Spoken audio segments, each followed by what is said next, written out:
Здравейте! Казвам се Десислава. Идвам от София. Специално за талант шоуто ли дойде в Македония?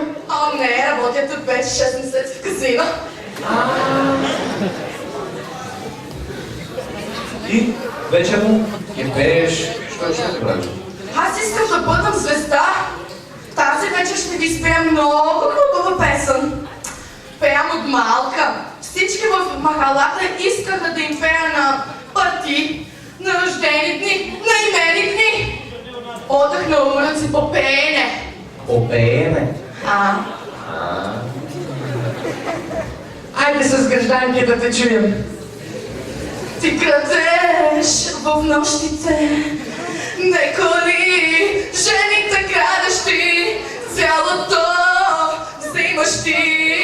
По-добро казва, че и оттам ти без мен да крадеш, да види добро ли е, не да крадеш, че другите хвалят те, без мен да крадеш, да види добро ли е, не да крадеш, че другите хвалят те.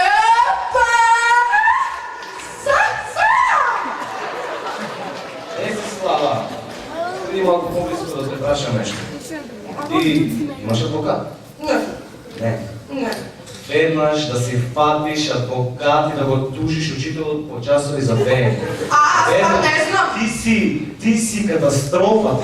Ти нямаш връзка от пеене. Ти не знаеш да пееш. Ти си катастрофа. Мерси. Не. Мерси. Жалам. И от мене е много душа. Мерси. Деси Славче, от мен